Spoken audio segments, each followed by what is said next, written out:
തോൽവിയെ ചൊല്ലി ബി.ജെ.പിയിൽ കടുത്ത ഭിന്നതയാണ് ഉടലെടുത്തത്. ശോഭാ സുരേന്ദ്രനെ പഴിചാരി രക്ഷപ്പെടാനുള്ള സുരേന്ദ്രന്റെ നീക്കങ്ങൾ പൊളിച്ച് നേതാക്കൾ രംഗത്തെത്തി. ഇതോടെ തോൽവിയുടെ ഉത്തരവാദിത്വം ഏറ്റെടുത്ത് ശോഭയെയും വി മുരളീധരനെയും പ്രശംസിച്ച് സുരേന്ദ്രൻ രംഗത്തെത്തി.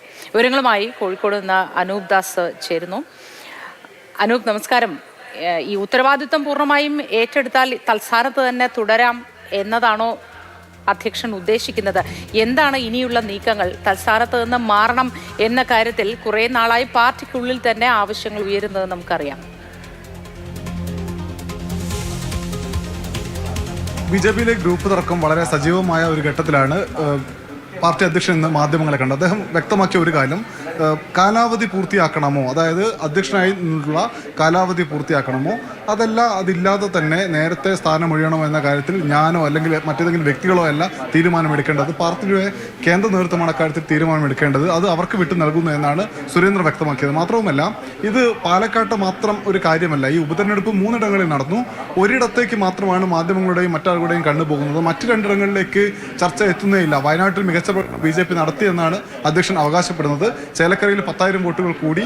ഇതെല്ലാം തോൽവിയുടെയും വിജയത്തിന്റെയും മുന്നേറ്റത്തിന്റെയും പിന്നാക്കം പോക്കിന്റെയും എല്ലാം ഉത്തരവാദിത്വം പാർട്ടി അധ്യക്ഷനാണ്. അതിൽ നിന്ന് ഒഴിഞ്ഞു മാറുന്നില്ല. എന്നാൽ അപ്പുറത്തെ കാര്യം കൂടി കാണണമെന്ന് പറയുന്നു. ഒപ്പം തന്നെ നേരത്തെ കേരളത്തിൽ നടന്ന ഉപതെരഞ്ഞെടുപ്പുകളിൽ 4 ഇടങ്ങളിൽ മാത്രമാണ് ബി.ജെ.പിക്ക് വോട്ട് വർദ്ധിച്ചത്. മറ്റിടങ്ങളിലെല്ലാം കനത്ത പരാജയമായിരുന്നു. അപ്പോഴൊന്നും അധ്യക്ഷന്മാർ രാജിവെച്ചിട്ടില്ല എന്ന് അദ്ദേഹം സൂചിപ്പിച്ചു. അപ്പോൾ നമ്മൾ 2000 തുടക്കത്തിൽ തിരുവനന്തപുരം ഉപതെരഞ്ഞെടുപ്പിൽ പി.എസ്. ശ്രീധരൻപിള്ള ഉപതെരഞ്ഞെടുപ്പിൽ പരാജയത്തെ തുടർന്ന് പി.എസ്. ശ്രീധരൻപിള്ള രാജിവെച്ച കാര്യം ചൂണ്ടിക്കാട്ടിയിരുന്നു. പക്ഷേ അദ്ദേഹം അംഗീകരിക്കാൻ തയ്യാറായില്ല. എന്തായാലും മറ്റൊരു പ്രധാനപ്പെട്ട കാര്യം, നഗരസഭാ കൗൺസിലർമാർ നന്നായി പണിയെടുത്തു, അവരെ പഴിചാരുന്നില്ല. ശോഭാ സുരേന്ദ്രൻ നന്നായി പണിയെടുത്തിട്ടുണ്ട് താഴെത്തട്ടിൽ, അവരെയും പഴിചാരുന്നില്ല. അവരെയൊന്നും കുറ്റപ്പെടുത്തേണ്ട കാര്യമില്ല എന്ന് സുരേന്ദ്രൻ പറയുമ്പോൾ തന്നെ ഈ വിഷയത്തിൽ തനിക്ക് നേരെ ഉയർന്ന വലിയ ആരോപണങ്ങൾ പൂർണ്ണമായും അതിലുള്ള ഒരു അതിർത്തി രേഖപ്പെടുത്തിക്കൊണ്ടാണ് വാർത്താ സമ്മേളനം അദ്ദേഹം പൂർത്തിയാക്കിയത്. ശരി അനൂപ്, തിരുവനന്തപുരത്ത് നിന്ന് ഇപ്പോൾ പ്രശാന്ത് കൃഷ്ണ ചേരുന്നുണ്ട്. പ്രശാന്ത്, കെ സുരേന്ദ്രനെതിരെ പാർട്ടിക്കുള്ളിൽ തന്നെ വളരെ പരസ്യമായ നീക്കങ്ങൾ നടക്കുന്നുണ്ട്. ഇപ്പോൾ ഇതിനെ ഏത് വിധത്തിലായിരിക്കും ഇനി കെ സുരേന്ദ്രൻ ചെറുത്ത് തോൽപ്പിക്കാൻ കഴിയുക?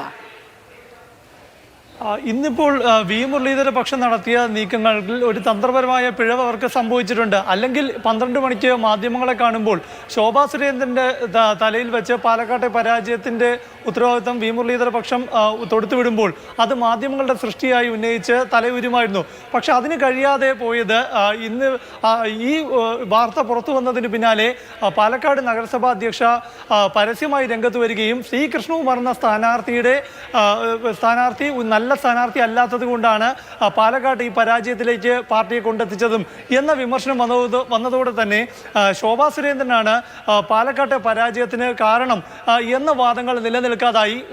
മാത്രമല്ല, ശോഭാ സുരേന്ദ്രൻ അവിടെ കൃഷ്ണകുമാറിൻ്റെ പരാജയത്തിന് വേണ്ടി പ്രവർത്തിച്ചിട്ടില്ലെന്നും അവർ പാർട്ടി സംസ്ഥാന നേതൃത്വം അല്ലെങ്കിൽ ദേശീയ നേതൃത്വത്തിൻ്റെ നിർദ്ദേശപ്രകാരം ഒരു സ്ഥാനാർത്ഥിയെ തീരുമാനിച്ച ശേഷം കൃഷ്ണകുമാറിന് വേണ്ടി എല്ലാവരും ഒറ്റക്കെട്ടായി പ്രവർത്തിച്ചു എന്ന പരസ്യ പ്രതികരണമാണ് പ്രമീള ശശിധരൻ നടത്തിയത്.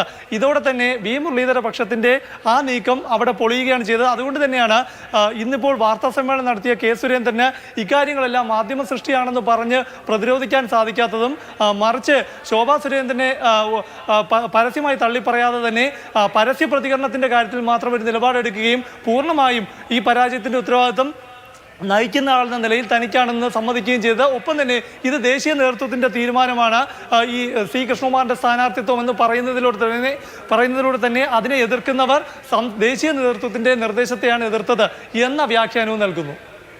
ശരി പ്രശാന്ത്, അനൂപ് ദാസ് തുടരുന്നുണ്ട്.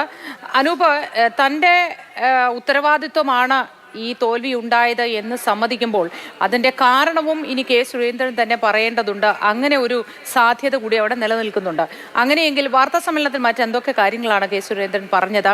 ഈ തോൽവി സമ്മതിക്കുന്നു, പരാജയമുണ്ട് എന്ന് പറയുമ്പോൾ അതെന്തുകൊണ്ടാണ് തോൽവി എന്നതിൻ്റെ വിശദീകരണം ഉണ്ടായോ? ഈ പാലക്കാട് തോറ്റപ്പോൾ ബി.ജെ.പിയിൽ ഉടന്ന വളരെ പ്രധാനപ്പെട്ട ഒരു ആരോപണം സ്ഥാനാർത്ഥി നിർണയം മോശമായിരുന്നു എന്നുള്ളതാണ്. സ്ഥാനാർത്ഥിയെ എങ്ങനെയാണ് നിർണയിച്ചത് എന്ന കാര്യം വാർത്താ സമ്മേളനത്തിൽ വിശദമായി പറയാൻ കെ സുരേന്ദ്രൻ ശ്രമിക്കുന്നുണ്ടായിരുന്നു. അതായത് ബി.ജെ.പിക്ക് ഒരു രീതിയുണ്ട്. ആ രീതി അനുസരിച്ച് ഇത്തവണ നടന്ന കാര്യം, കുമ്മനം രാജശേഖരൻ പാലക്കാട്ടെത്തി, പാലക്കാട്ടെ പ്രധാനപ്പെട്ട താഴെത്തട്ട് മുതലുള്ള പ്രധാനപ്പെട്ട നേതാക്കളെല്ലാം കണ്ടു. അതിനുശേഷം ഒരു 3 ആളുകളുള്ള ചുരുക്കപ്പട്ടിക തയ്യാറാക്കി. ആ ചുരുക്കപ്പട്ടികയിൽ ചുരുക്കപ്പട്ടിക സംസ്ഥാന നേതാക്കൾ ചർച്ചയ്ക്ക് വെച്ചപ്പോൾ ആ ചുരുക്കപ്പട്ടികയിൽ 2 നേതാക്കൾ ഞങ്ങൾ മത്സരിക്കാനില്ല എന്ന് പറഞ്ഞ് പിന്മാറി. എന്നാൽ അവരുടെ പേര് കൂടി ഉൾപ്പെടുത്തി ഒരു നോട്ട് കൂടി ചേർത്താണ് കേന്ദ്ര നേതൃത്വത്തിന് ഈ പട്ടിക കൈമാറിയത്. കേന്ദ്ര നേതൃത്വം തിരഞ്ഞെടുത്ത ആളുടെ പേര് തന്നെയാണ് പ്രഖ്യാപിച്ചത്. എന്നാൽ പേര് പ്രഖ്യാപിക്കും മുമ്പ് ഇപ്പോഴത്തെ സ്ഥാനാർത്ഥി, അതായത് കൃഷ്ണകുമാർ വളരെ വ്യക്തമായി പറഞ്ഞിരുന്നു ഞാൻ മത്സരിക്കാനില്ല എന്ന്. എന്നാൽ പാർട്ടിയുടെ നിർബന്ധത്തിന് വഴങ്ങി അദ്ദേഹം മത്സരിക്കുകയായിരുന്നു എന്ന് ചൂണ്ടിക്കാട്ടിയ സുരേന്ദ്രൻ കൃഷ്ണകുമാറിനെ സംരക്ഷിക്കാനും ശ്രമിക്കുന്നത് വാർത്താ സമ്മേളനത്തിൽ കാണാമായിരുന്നു. അദ്ദേഹം നേരത്തെ പാലക്കാട് നിയമസഭാ മണ്ഡലത്തിൽ മത്സരിച്ചിട്ടില്ല. പാർലമെന്റിലും ഒപ്പം മലമ്പുഴയിലും ഒക്കെയാണ് മത്സരിച്ചത്. മലമ്പുഴയിൽ 5000-ൽ നിന്ന് 50,000-ലേക്ക് വോട്ട് വർദ്ധിപ്പിച്ച് തുടങ്ങിയിട്ടുള്ള കാര്യങ്ങളൊക്കെ സുരേന്ദ്രൻ പറയുന്നുണ്ടായിരുന്നു. അതായത് തനിക്ക് നേരെയുള്ള ആരോപണങ്ങളെ ചെറുക്കുക, അത് കേന്ദ്ര നേതൃത്വമാണ് തന്റെ സ്ഥാനം നിശ്ചയിക്കേണ്ടത് എന്നത് പറഞ്ഞുകൊണ്ട് തനിക്ക് നേരെയുള്ള ആരോപണങ്ങളെ ചെറുക്കുക. രണ്ടാമത്തേത് സ്ഥാനാർത്ഥി നിർണയം പാളിയിട്ടില്ല എന്ന് പാർട്ടി പ്രവർത്തകർക്ക് മുന്നിൽ വ്യക്തമാക്കാനുള്ള ശ്രമം. ഒപ്പം തന്നെ ശോഭാ സുരേന്ദ്രനെ പരസ്യമായി തള്ളി പറയുന്നില്ല എന്ന് പ്രവർത്തകർക്ക് മുന്നിൽ പറയാനുള്ള ശ്രമം എല്ലാമാണ് സുരേന്ദ്രൻ ഇന്ന് വാർത്താ സമ്മേളനത്തിൽ നടത്തിയത്. ശരി അനൂപ് ദാസും പ്രശാന്ത് കൃഷ്ണയുമാണ് വിശദാംശങ്ങൾ നൽകിയത്.